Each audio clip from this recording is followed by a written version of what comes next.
안녕하세요. 다시바라입니다. 구독과 좋아요는 큰 힘이 됩니다. 그럼 대운을 잡아라 24화 바로 시작하겠습니다. 어디 갔다 이제 오는 거냐 묻는 대식에게 규태는 당황한 얼굴로 큰일 났다 말합니다. 한무철의 건물이 전부 압류 잡혔다고 하는데요. 명의 이전하려고 등기소에 갔더니 이미 다 압류에 잡혀 있었다고 합니다. 하늘에 있는 무철이가 이 사실을 알면 어쩌냐며 걱정하는 규태입니다. 한편 무철은 이전화에서 리어카 사고로 정신을 잃었는데요. 그로부터 일주일이 지나 있습니다. 식탁에 앉아 제대로 된 식사도 하지 못하고 있는 태하와 서우. 태하가 엄마는 안 드시냐고 묻습니다. 그러자 서우는 엄마가 아빠 돌아가시고 일주일째 저렇게 누워만 있는다며 도대체 왜 그런지 모르겠다 짜증 섞인 대답을 합니다. 태아는 놔두라며 엄마도 힘드실 거라 말하네요. 우린 이제 어떡하냐며 통장도 다 압류당했는데 혹시 아빠 건물들은 어떻게 된 건지 묻는 서우. 태아가 모른다고 말하자 아빠 정말 너무하다고 누구 때문에 이 지경이 됐는데 그렇게 혼자 가버리면 다냐며 아빠를 향한 원망을 늘어놓습니다. 태아는 미자의 방에 들어가 식사 좀 하시라고 이러다 쓰러진다 말합니다. 그러고는 조심스레 미자에게 물어보는데요. 그런데 아버지 건물들 그거 정말 빚쟁이들한테 넘어간 거 아니죠? 미자의 표정이 변하는 걸 보고 발걸음을 돌려 방을 나가는 태하.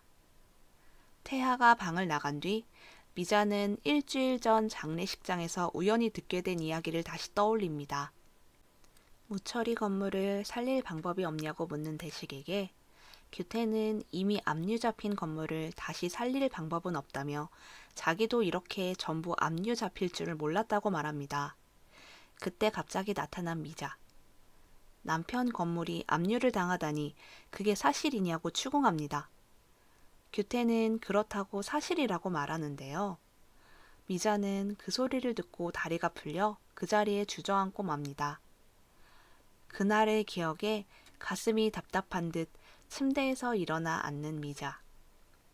이내 모든 것을 잃은 듯 엄마 나 어떡해 라며 한참 동안 서럽게 눈물을 흘립니다. 태하가 방 밖에서 이 소리를 듣고 아버지의 건물들이 전부 빚쟁이들에게 넘어간 게 사실이라 직감합니다. 이때 서우는 태하에게 다가와 돈 좀 있냐고 묻는데요. 없다고 돌아서는 태하에게 용돈으로 5만 원만 달라며 쫓아가는 서우입니다. 태하는 아진에게 찾아가는데요. 내 시계는 잘 가지고 있냐 묻습니다. 이에 아진은 잘 가지고 있다 답하고 그런데 왜 묻냐 말합니다. 태하는 명품 시계는 주기적으로 점검을 받아야 된다며 시계를 줘보라 얘기하는데요. 그 말을 듣고 아진은 그 시계를 도로 달라는 거냐며 버럭 화를 냅니다. 태하는 달라는 게 아니라 점검을 받는 거라며 아진에게 이따 퇴근하고 시계를 가져오라 말하는데요. 그러자 저녁에 약속이 있다고 말하는 아진. 태하는 그럼 이따 브레이크 타임에 가지고 오라 말하죠. 이에 아진은 그때도 볼 일이 있다고 하는데요. 알았다며 내일은 꼭 가져오라 말하는 태하에게 아진은 알겠다며 대신 점검받으러 나랑 꼭 같이 가자 말합니다. 태하는 당황한 기색으로 그러자며 내일 집 앞에서 만나자고 말하고 발을 돌립니다. 무언가 짐을 한 보따리 들고 미자를 찾아온 해숙. 해숙은 미자에게 밥은 먹었냐 묻는데요. 미자가 아무런 말도 하지 않자 반찬 가져왔다며 냉장고에 넣어둘 테니 먹으라 말합니다. 방으로 그냥 들어가는 미자를 보며 사람이 왔으면 아는 척이라도 해야지 하며 주방으로 향합니다. 음식과 식기가 어지럽게 널브러져 있는 상태를 보며 놀라는 해숙. 미자 방으로 달려가 일어나 보라며 말을 거는데요. 그런 해숙에게 싫다니까 왜 자꾸 이러냐며 소리 높여 짜증을 냅니다. 해숙은 나가서 집안 꼴을 보라며 어떻게 돌아가고 있는지 좀 보라고 말하죠. 이 마당에 너라도 정신을 차려야 하지 않겠냐며 애들도 있는데 너까지 이렇게 누워만 있으면 어쩌냐고 얘기합니다. 그러자 갑자기 재밌냐고 묻는 미자. 놀란 해숙이 무슨 소리냐고 하자 내가 이 꼴을 당하고 있으니 재밌냐며 그러니까 자꾸 와서 내 속을 긁는 거잖아 라고 소리칩니다. 해숙은 네 속을 이해는 하지만 애들 생각도 해야 한다며 너만 보고 있을 애들이 불쌍하지도 않냐 묻죠. 미자는 불쌍해? 지금 네가 날 동정하는 거야? 라며 해숙을 받아칩니다. 그러자 해숙은 동정이 아니라며 일단 나가자고 나가서 너라도 뭐 좀 먹자며 미자를 이끄는데요. 그런 해숙에게 미자는 베개를 내려치며 당장 나가라고 소리를 지릅니다. 해숙도 더 이상 못 참겠는지 나가면 될 거 아니냐며 소리치고 방을 나가버립니다. 숨죽여 오는 미자. 밖으로 나온 해숙은 화가 나서 그대로 나가려다가 애들 생각에 정리를 시작합니다. 돌아온 해숙은 대식에게 미자가 저러다 큰일 나겠다며 하루 종일 밥도 안 먹고 집도 엉망진창이라 얘기하는데요. 지금처럼 자주 들여다보라 말하는 대식에게 해숙은 싫다며 가도 알아주지도 않는데 왜 가냐 투정합니다. 죽든지 말든지 알아서 하라며 주방을 나가는데요. 나가다가 의자에 걸린 가방에서 통장을 발견하고는 대식에게 이게 왜 여기 있냐 묻습니다.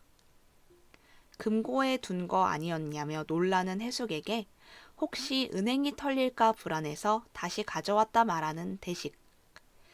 해숙은 통장을 들고 다니지 말고 다시 은행에 두라며 이제 이사하고 나면 돈이 많이 줄어들 거라고 말합니다.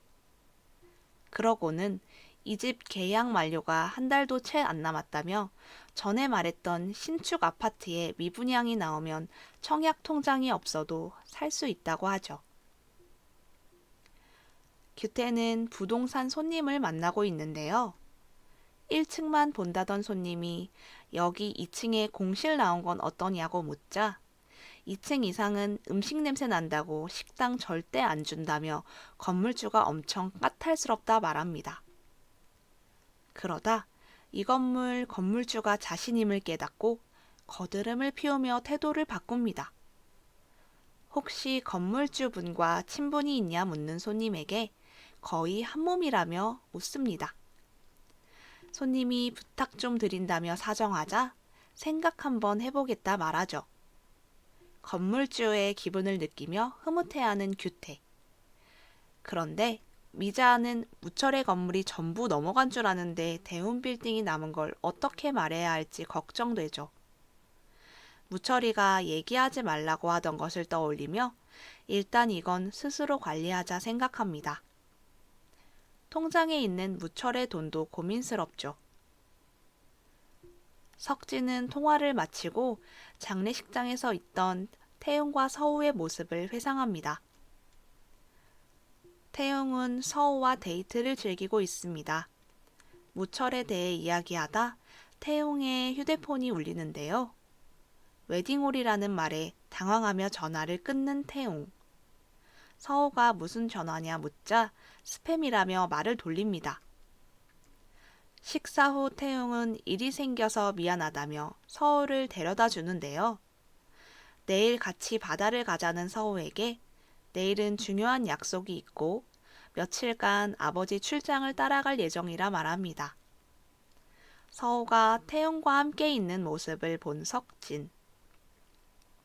금옥은 미자가 건물을 다 뺏긴 사실을 해숙에게 얘기하며 미자의 기구한 팔자를 안쓰러워합니다.